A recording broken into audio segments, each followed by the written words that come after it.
Hello दोस्तों, कैसे हो आप सब? आई होप आप सब बहुत ही अच्छे और बहुत ही मजे में होंगे। आज जो हम क्वेश्चन करने वाले that is parenthesis checker. So it's a easy level question but obviously it's a good question. So given expression string x, examine whether the pairs and the orders of these brackets are correct in expression. For example, the function should return true for this expression and false for this expression. Note the drive code prints balanced if function return true, otherwise it prints not balanced. Okay, so basically आपको एक string given होगा और उसमें हमें check करना है कि जो पैरेंथेसिस हैं वो बैलेंस्ड हैं कि नहीं. ओके, सो जैसे यहाँ पे देखो, ये दो कर्ली ब्रेसेस हैं. सो एक कर्ली ब्रेसेस के ओपनिंग के बाद उसी का क्लोजिंग होना चाहिए. ओके, मैं भी समझाता हूँ कि क्या है क्वेश्चन. ओके, सो अगर ऐसा होता है, अगर हमारे पैरेंथेसिस बैलेंस्ड है तो हमें ट्रू रिटर्न करना है, अदरवाइज फॉल्स रिटर्न करना है. And time complexity is order of modulus of x which will be the length of string. Okay, और कंपनी टैक्स में आए, बहुत सारी कंपनीज में आए हुए हैं, बहुत ही बड़े बड़े कंपनीज में आया हुआ है. ठीक है, सो लेट्स सी. ओके, सो सबसे पहले हम इसका बेसिक देखते हैं कि क्वेश्चन बोलना क्या चाह रहा है, अगर आपको अभी तक की समझ नहीं आया है तो. सो पैरेंथेसिस चेकर एक क्वेश्चन है. सो लेट्स सपोज हमारे पास एक स्ट्रिंग है जो कि कुछ इस प्रकार का है. ठीक है, सो ये बैलेंस्ड है या नहीं अगर हमें देखना है, सो ये ध्यान रखना कि अगर इस टाइप का ओपनिंग है तो तुरंत बाद इस टाइप का क्लोजिंग होना चाहिए. ठीक है, नॉर्मल ब्रैकेट्स. अगर स्क्वायर ब्रैकेट से ओपनिंग है तो स्क्वायर ब्रैकेट से ही क्लोजिंग होना चाहिए. अगर कर्ली ब्रेसेस से ओपनिंग है सो closing must be curly braces. Okay, ठीक है, ये क्लियर है. अभी जैसे इस वाले क्वेश्चन में देखते हैं, हम सबसे पहले हमें ओपनिंग मिला, फिर हमें ओपनिंग मिला, फिर यहाँ पे हमें ओपनिंग मिला which is the opening of curly sorry normal brackets and उसी का क्लोजिंग भी है.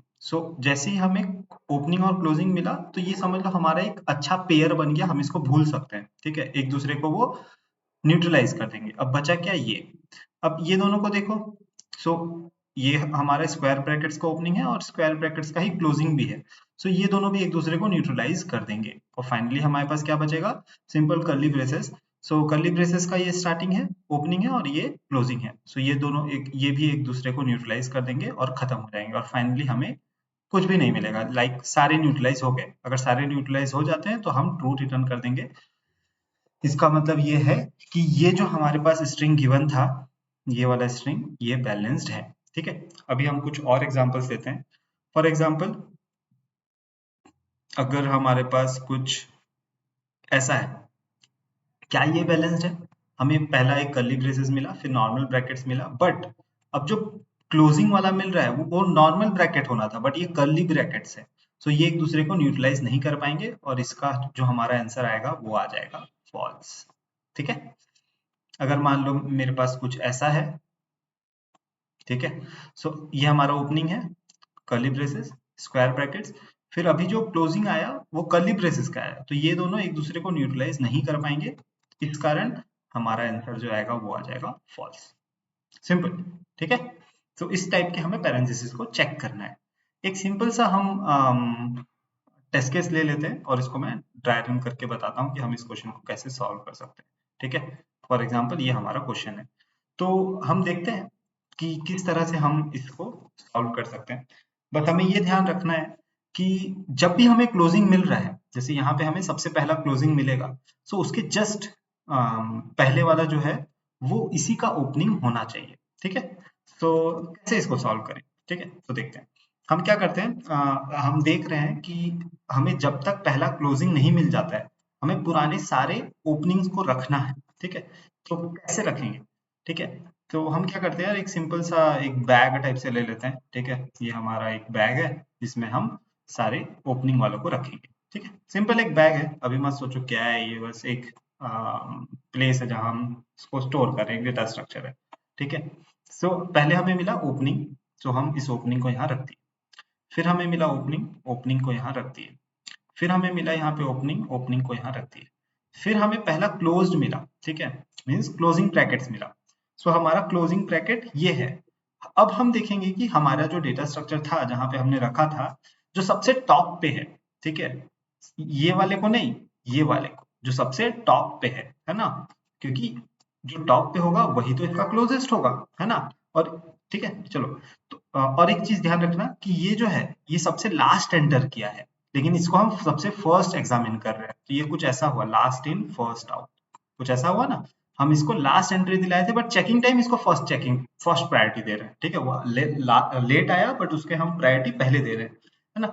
सो हम ये क्लोजिंग हमें मिला, तो ये हमारा क्लोजिंग था। ये क्या ये दोनों मैच कर रहे हैं, मतलब ये ओपनिंग के साथ सेम यही क्लोजिंग पेयर होना था। अब ऐसा होता है तो हम क्या करेंगे यार, ये जो हमने ओपनिंग वाले को डाला था इसको हम इरेज कर देंगे, बिकॉज ये एक दूसरे को न्यूट्रलाइज कर देंगे, ठीक है।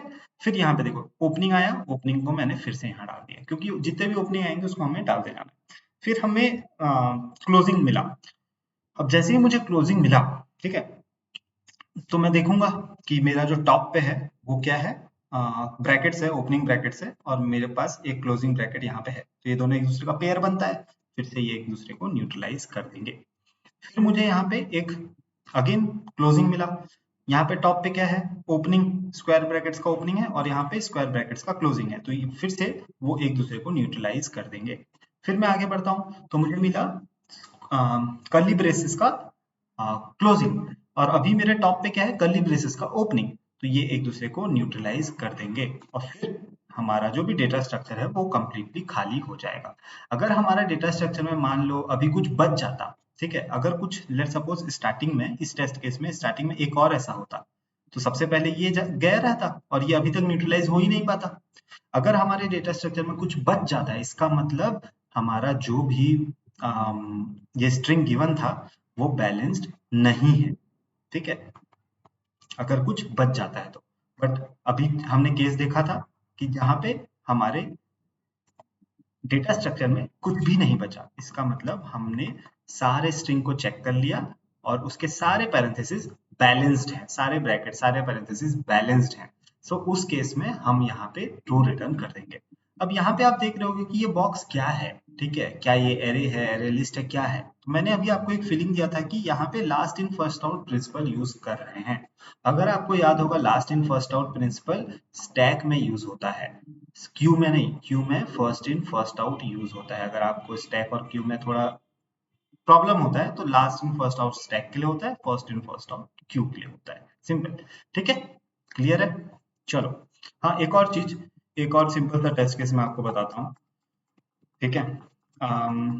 चलो एक सिंपल सा टेस्ट केस लेते हैं यार। मैं क्या करता हूँ ना, इसको इरेज कर देता हूँ, इसको ऐसे ही रहने देते हैं। लेट सपोज मैं एक टेस्ट केस लेता हूँ जिसमें ये बस है, ठीक है, बस इतना है, ठीक है, या फिर ऐसा करते हैं बस इतना है, ठीक है। सो अभी मान लो मैं जाता हूँ, ठीक है, ये मुझे पहला क्लोजिंग मिला। अब मुझे जब क्लोजिंग मिला और मान लो मेरा जो भी डेटा स्ट्रक्चर हमने स्टैक लिया है वो अगर एम्प्टी है, तो उस केस में तो ये कभी भी बैलेंस नहीं हो सकता, ठीक है। सो जब भी हमें क्लोज मिलता है तो हमें पहले तो ये देखना है कि यार हमारा कहीं डेटा स्ट्रक्चर ही खाली ना हो, क्योंकि अगर खाली है इसका मतलब क्या है, क्योंकि हमारे डेटा स्ट्रक्चर में कोई भी ओपनिंग ब्रैकेट्स है ही नहीं, और हमें क्लोजिंग वाला मिल रहा है, तो उसको न्यूट्रलाइज करने के लिए कोई हमारे पास ब्रैकेट है ही नहीं, ठीक है, उस केस में वो फॉल्स हो जाएगा, ठीक है। इसको हम कोड करते हैं और बहुत ही इजीली आपको समझ आ जाएगा, ठीक है। तो सबसे पहले हमें क्या करना है, हमें एक स्टैक लेना है। सो स्टैक हमने सोचा है क्यों लेना है, हमने सोचा था, ठीक है। सो एक स्टैक ले लेता हूँ मैं, सी प्लस प्लस में पहले, सॉरी, जावा है ना, ओके। तो हम पहले सी प्लस प्लस में कोड कर लेते हैं and then we will code it in Java, okay. Stack, और इसमें मैं कैर ले लेता हूँ, इसका नाम मैं st दे देता हूँ, ठीक है। अब हमें क्या करना है, एक एक करके पूरे स्ट्रिंग में आइटरेट करना था, तो int i is equal to 0, i less than x dot size, ठीक है, प्लस प्लस आई, ठीक है। सबसे पहले हम देख लेते कि अगर हमें ओपनिंग ब्रैकेट्स मिलता था तो हम कुछ नहीं करते थे, डायरेक्टली स्टैक में ऐड कर देते थे। सो अगर ओके, ऐसा हम लोग ना क्या करते हैं यार, हमारा जो भी कैरेक्टर मिल रहा है, ठीक है, करंट कैरेक्टर, ठीक है, अभी हमारा करंट कैरेक्टर क्या होगा, एक्स का आई, ठीक है। एक एक करके हम आगे आगे बढ़ रहे हैं, लाइक फर्स्ट ऑफ ऑल हमारा, जैसे इस केस में पहले ये होगा, फिर ये होगा, फिर ये होगा। सो हम पहले उस कैरेक्टर को स्टोर कर ले रहे हैं, एक सिंपल एक वेरिएबल ले लिया, इस वेरिएबल को आप ना भी लो, डायरेक्टली भी एक्सेस करो तो चलता है, बट मैं एक वेरिएबल ले लिया हूँ ताकि कोड इजीली रीडेबल हो। ठीक है, अगर हमारा करंट कैरेक्टर ओपनिंग हो, मीन्स ये हो, या फिर इसको मैं कॉपी कर लेता हूँ, या फिर ये हो, सॉरी, या फिर है, इसलिए हम और यूज कर रहे हैं, है ना, या फिर ये हो, इन तीनों में से कोई सा भी हो, मीन्स ये सब ओपनिंग ब्रैकेट्स हैं। सो अगर ये होता है तो हम डायरेक्टली स्टैक में पुश कर देंगे। ठीक है, स्टैक में हम उसको करंट कैरेक्टर को ऐड कर देंगे, सिंपल। ठीक है, पहला स्टेप हुआ हमारा कंप्लीट। दूसरा, एलसिफ। ठीक है, अगर मान लो हमारा करंट कैरेक्टर, ठीक है, हमें यार क्लोजिंग मिल जाता है, ये क्लोजिंग मिला, ठीक है, मान लो ऐसा हमें क्लोजिंग मिल गया। ठीक है, तो उसके बाद मैंने आपको क्या बोला था कि अगर मान लो मुझे पहला क्लोजिंग, सॉरी यार, ये तो ओपनिंग हुआ, अगर मुझे ऐसा क्लोजिंग मिल गया तो हमें क्या करना है, पहले तो ये देखना है कि स्टैक भरा तो नहीं है, सॉरी मतलब स्टैक खाली तो नहीं है। क्योंकि देखो, जैसे अगर मान लो मुझे यहाँ पे सिंपल एक क्लोजिंग मिला था, और अगर स्टैक पहले से ही खाली है तो वो तो कभी भी हमारा आंसर बन नहीं सकता यार, है ना। तो स्टैक खाली नहीं होना चाहिए। ठीक है, so current character equals to closing bracket, and उसके साथ हमारा स्टैक का जो साइज है वो 0 नहीं होना चाहिए, वो खाली नहीं होना चाहिए। एंड ठीक है, मान लो अगर अभी मेरे स्टैक में ऐसा कुछ पड़ा रहता और मेरा क्वेश्चन ऐसा होता, ठीक है, तो मुझे जैसे ही पहला ओपनिंग मिला मैंने उसको स्टैक में डाल दिया। जैसे सेकंड में गया, मैं देखा कि ये तो मेरा क्लोजिंग है और मेरा स्टैक का साइज भी मतलब मेरा स्टैक भी एम्प्टी नहीं है, तो उस केस में मैं क्या करूंगा, इन दोनों को न्यूट्रलाइज कर दूंगा। पहले देखूंगा कि स्टैक के ऊपर जो सबसे टॉप पे है वो क्या है। स्टैक के सबसे टॉप पे एक ओपनिंग ब्रैकेट है जो कि कर्ली ब्रेसेस है, और मेरा जो क्लोजिंग है वो भी कर्ली ब्रेसेस है, तो ये दोनों का पेयर बन जाएगा। अगर मान लो ऐसा होता तो ये नहीं होता, क्योंकि स्टैक के टॉप पे ये वाला ओपनिंग ब्रैकेट होता, बट ये जो है ये कर्ली ब्रेसेस है और ये नॉर्मल ब्रैकेट्स है, तो ये दोनों मैच नहीं करेंगे। ठीक है, तो अगर मेरे पास नॉर्मल ये वाला ब्रैकेट है तो इसका जो भी क्लोजिंग ब्रैकेट है वो क्या होना चाहिए, सॉरी ओपनिंग ब्रैकेट है वो क्या होना चाहिए, ये होना चाहिए। ये एक पूरा पेयर बन गया। ठीक है, मेरे पास सबसे पहले एक नॉर्मल ब्रैकेट आया जो कि क्लोजिंग वाला है। ठीक है, उसका पेयर कौन सा है, सेम इसका ओपनिंग वाला। एंड एक एक्स्ट्रा फीचर है कि हमारा जो स्टैक है वो एम्प्टी नहीं होना चाहिए। अगर ऐसा होता है इसका मतलब हमें उसको न्यूट्रलाइज करना है। न्यूट्रलाइज हम कैसे करते हैं, यहाँ पे हम न्यूट्रलाइज कर रहे थे ना कि जैसे, जस्ट सेकेंड, इसी को मैं ट्राई रन करता हूँ। सबसे पहले ये वाला ओपनिंग मिला था तो हमने डाल दिया, ये वाला ओपनिंग मिला था हमने डाल दिया, ये वाला ओपनिंग मिला था हमने डाल दिया, फिर हम यहाँ पे आ गए थे तो हमारे पास एक क्लोजिंग ब्रैकेट मिला। सबसे पहले हम देखेंगे अगर ये वाला क्लोजिंग ब्रैकेट है एंड स्टैक भी खाली नहीं है तो हम टॉप पे जाएंगे। टॉप पे हमारे पास क्या है, टॉप पे यार हमारे पास एक बेसिकली ओपनिंग वाला है। ठीक है, सो टॉप पे हम देखेंगे, सॉरी करंट कैरेक्टर नहीं यार, टॉप पे, है ना। तो स्टैक का जो भी टॉप है, स्टैक के टॉप पे क्या ओपनिंग है, बिल्कुल है। सो हमारे पास ये वाला कैरेक्टर है ना, और स्टैक के टॉप पे एक ओपनिंग सेम पेयर है, लाइक ये एक दूसरे के पेयर्स हैं, लाइक इसका ओपनिंग और इसका क्लोजिंग सेम है। उस केस में हम क्या करते थे कि हम न्यूट्रलाइज कर देते थे, हम ऊपर वाले को उड़ा देते थे। तो उड़ाने के लिए हम क्या करेंगे, सिंपली डालने के लिए स्टैक में डालने के लिए हम पुश करते हैं, वैसे ही हम स्टैक से उड़ाने के लिए स्टैक डॉट पॉप करते हैं। ठीक है, तो ऐसे ही हम, ये हमारा एक के लिए हुआ, ऐसा ही हम दूसरे के लिए भी बना देते हैं, तीसरे के लिए भी बना देते हैं। ठीक है, सो अगर हमारे पास लेट सपोज ऐसा हुआ, स्क्वायर ब्रैकेट का क्लोजिंग और हमारे स्टैक के टॉप पे स्क्वायर ब्रैकेट का ओपनिंग हुआ, उस केस में भी हमें न्यूट्रलाइज करना पड़ेगा। सेम विद दिस ऑल्सो, अगर हमारा करंट कैरेक्टर एक कर्ली ब्रेसेस हुआ, कर्ली ब्रेसेस का, सॉरी कर्ली ब्रेसेस का यहाँ क्लोजिंग आएंगे, है ना, एंड यहाँ पे सारे ओपनिंग्स आएंगे, ऐसा। ठीक है, तो अगर हम हमारा लेट सपोज स्क्वायर ब्रैकेट का क्लोजिंग हमें मिला एंड हमारा स्टैक भी एम्प्टी नहीं है एंड हमारे टॉप पे स्क्वायर ब्रैकेट का ओपनिंग है, उस केस में हम स्टैक से पॉप आउट कर देंगे। अगर हमारा करंट कैरेक्टर में जो कर्ली ब्रेसेस है वो एक क्लोजिंग है एंड हमारा स्टैक भी खाली नहीं है एंड हमारे स्टैक के टॉप पे सेम टू सेम इसका जो पेयर है जो कि होगा इसका ओपनिंग ब्रेसेस, अगर इसका ओपनिंग ब्रेसेस है उस केस में हम स्टैक से पॉप कर देंगे। ये थोड़ा ओपनिंग क्लोजिंग में इश्यूज हो रहे थे। ओके, अब एक फाइनली हम एल्स में रिटर्न फॉल्स कर देते हैं। ऐसा भी तो हो सकता है कि हमारा लेट्स सपोज हमें एक ओपनिंग मिला बट हमारा स्टैक का साइज 0 है, मतलब हमारा स्टैक एम्प्टी है। अगर हमारा स्टैक एम्प्टी है तो फिर तो पॉसिबल ही नहीं है ना। स्टैक एम्प्टी है इसका मतलब हमारे पास कोई ओपनिंग है ही नहीं, हमें डायरेक्टली एक क्लोजिंग मिल गया है, ठीक है। उस केस में हम रिटर्न फॉल्स कर देंगे। और फाइनली हम एक रिटर्न और लगा देते हैं जो हमारा मेन आंसर होगा। So that will be stack dot size is equals to 0। अगर हमारा फाइनली अगर हमारा स्टैक का साइज 0 हो जाता है, तो जैसे इस वाले क्वेश्चन को जब हम पूरा कंप्लीट कर लिए थे उस केस में क्या हुआ था, हमारा ये स्टैक एम्प्टी हो गया था। अगर एम्प्टी होता है तो हम ट्रू रिटर्न करेंगे, ठीक है। ये वही है कि अगर स्टैक का साइज 0 होगा तो ये ट्रू रिटर्न कर देगा, है ना। ये एक सिंपल सा, ऐसा आप इफ भी लगा सकते हो, if stack size equals to 0 return true return false. But ये एक सिंपल सा शॉर्टकट है कि रिटर्न दिस। अगर ये वाला स्टेटमेंट सही होता है तो ये डायरेक्टली रिटर्न ट्रू आ जाएगा। अगर ये वाला स्टेटमेंट गलत होता है तो डायरेक्टली रिटर्न फॉल्स चला जाएगा, ठीक है। तो इसको हम एक बार कंपाइल एंड रन करते हैं एंड देन अगर ये सब सही होता है so we will move into Java, ठीक है। ऐसे सी प्लस प्लस और जावा में ज्यादा डिफरेंस है नहीं, ठीक है। आप एक बार इसको जरूर ड्राई रन कर सकते हो। इस कोड को और भी अच्छे से ऑप्टिमाइज कर सकते हो यार, ऐसा नहीं है, मतलब optimise in the sense time या स्पेस कॉम्प्लेक्सिटी को ऑप्टिमाइज नहीं, कोड को और अच्छे से लिख सकते हो। लाइक बहुत सारा पार्ट है जो कि रिडंडेंट है, जैसे ये हम बार बार एक स्टेटमेंट लिख रहे हैं, सो इसको और भी कहीं लिख सकते हो, है ना। स्टार्टिंग में ही चेक लगा सकते हो, so that's a different thing. वो बहुत छोटा सा ऑप्टिमाइजेशन है, बट जो कॉन्सेप्ट है वो ये मेन कॉन्सेप्ट है, ठीक है। सबसे पहले हमने एक कैरेक्टर को ले लिया, फिर अगर हमें ओपनिंग मिलता है तो उस ओपनिंग को हमने स्टैक में डाल दिया। अगर हमें एक क्लोजिंग मिलता है एंड स्टैक का साइज एम्प्टी नहीं है, और सेम टू सेम इसका पेयर में हमें अगर ओपनिंग स्टैक के टॉप पे मिल जाता है, क्योंकि हम स्टैक में सारे ओपनिंग्स वाले को डालते जा रहे थे, तो उस केस में हम स्टैक में पॉप कर जाएंगे। और फाइनली हम ये देखेंगे कि अगर स्टैक फाइनली एम्प्टी हो जाता है, इस केस में हम ये मान जाएंगे कि हमारा जो पैरेंथेसिस है वो बैलेंस्ड है, ठीक है। कुछ तो यार ये बहुत टाइम ले रहा है, सो इसको एक बार हम रीसेट कर देते हैं एंड फिर से कॉपी पेस्ट कर देते हैं यार, ठीक है।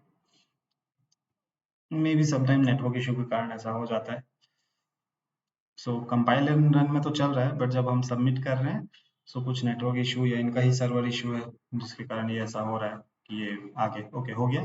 सेम कोड को मैं लेता हूँ और जावा में भी कॉपी पेस्ट कर लेता हूँ। थोड़ा बहुत ऑब्वियसली हमें चेंज करना पड़ेगा, but C plus plus Java बहुत सिमिलर काइंड ऑफ लैंग्वेज है, तो हमें बहुत ज़्यादा उसमें चेंज करने की ज़रूरत नहीं है, ठीक है।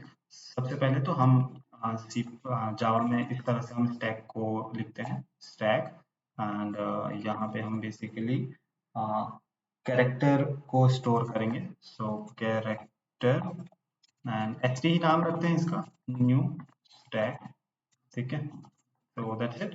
एंड हम यहाँ पे इस तरह से आइटरेट नहीं कर सकते क्योंकि string in case of Java immutables होते हैं।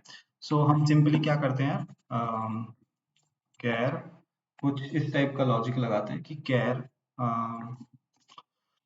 Current character will be for each loop लगा रहे हैं and what can we do, x dot x dot there is something ना to char array I guess, to char I have forgotten it, but देखते हैं to char array। so basically ये क्या करेगा, ये जो हमारा x है जो कि एक स्ट्रिंग है, इसको एक कैरेक्टर एरे में चेंज कर देगा, और ये फिर उसमें फॉर ईच लूप लगा के करंट कैरेक्टर में हमेशा एक एक करके आते जाएगा। लाइक फर्स्ट ऑफ ऑल जैसे इस केस में फर्स्ट ऑफ ऑल ये आएगा, फिर ये आएगा, फिर ये आएगा, फिर ये आएगा, इस तरह से। तो एक फॉर ईच लूप है। अभी हमें ये वाले लाइन की जरूरत नहीं है तो हम इसको हटा देते हैं, ठीक है। बाकी I guess S T dot put तो यही होता है and S T dot size, S T dot size, S T dot size, okay. So I think it should work. Let's see अगर कोई इशू होता है तो हम देखते हैं, इसको सही कर देंगे।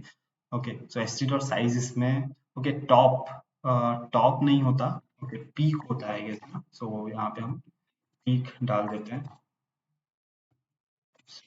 Add peak. बहुत ज़्यादा डिफरेंस नहीं है, अगर आपको सी प्लस प्लस आता है तो समझ लीजिए कि एज अ कोडिंग लेवल में ऐसा मैं जॉब के लेवल में बात नहीं कर रहा हूँ, ऐसा कोडिंग लेवल पे आपको दोनों स्विच करके यूज कर सकते हो, C plus plus and Java. So that's it, ये चल रहा है। इसकी टाइम कॉम्प्लेक्सिटी क्या हो जाएगी यार, ऑर्डर ऑफ एक्स, मतलब मॉडुलस ऑफ एक्स। लाइक अगर इसका लेंथ n है तो इसका टाइम कॉम्प्लेक्सिटी हो जाएगा ऑर्डर ऑफ n, एंड इसकी स्पेस कॉम्प्लेक्सिटी भी कितनी आ जाएगी, ऑर्डर ऑफ n। ठीक है, अगर इस स्ट्रिंग का साइज n है तो, बिकॉज हम सारे पे एक बार आइटरेट भी कर रहे हैं और एक स्टैक में हमें स्टोर करना पड़ रहा है, तो इन वर्स्ट केस हम, मान लो हमारे पास सारे ओपनिंग्स आ गए, ओके, वर्स्ट केस इसका क्या हो सकता है इन टर्म्स ऑफ स्पेस, कि लेट सपोज हमारे पास एक ऐसा इनपुट है, ठीक है, और ये हमारा स्टैक हुआ। सबसे पहले हमें ओपनिंग मिला, डाल दिए, फिर हमें ओपनिंग मिला, डाल दिए, फिर हमें ओपनिंग मिला, डाल दिए, फिर हमें ओपनिंग मिला, डाल दिए, और फाइनली हमारा स्ट्रिंग ही खत्म हो गया। सो हम डायरेक्टली देखेंगे कि हमारा स्टैक का साइज 0 है क्या, नहीं है। अगर स्टैक का साइज 0 नहीं है, हमारा स्टैक एम्प्टी नहीं है, इस केस में हम फॉल्स रिटर्न कर देंगे। ठीक है, आई होप आपको ये वीडियो समझ आया होगा। अगर कुछ पार्ट जैसे कि स्टैक का साइज 0 रखना, ये सब नहीं समझ आ रहा है, पीक क्यों कर रहे हैं, सो एक बार प्लीज आप सिंपल सा एक ये इसी कोड को कहीं पे लिख लीजिए और सिंपल एक ड्राई रन कीजिए, तो आपको बहुत इजीली ये चीज समझ आ जाएगा। ठीक है, स्टैक का साइज अगर हम 0 नहीं देखेंगे तो उस केस में प्रॉब्लम ये होगा कि हो सकता है कि हमारा स्टैक में कुछ हो ही ना, कोई भी ओपनिंग हो ही ना, और हमारे पास क्लोजिंग हो। ठीक है, तो इसका मतलब तो ये हुआ ना कि अगर हमारे पास स्टैक में ओपनिंग है ही नहीं और हम डायरेक्टली क्लोजिंग को देख रहे हैं, सो वो कभी भी एक दूसरे को न्यूट्रलाइज नहीं कर पाएंगे। ओके, आई होप आपको ये वीडियो पसंद आया होगा, और अगर आपको अभी भी कोई डाउट है, you can ask in the comment section, definitely मैं आपको बहुत जल्दी हेल्प करूंगा। Thank you.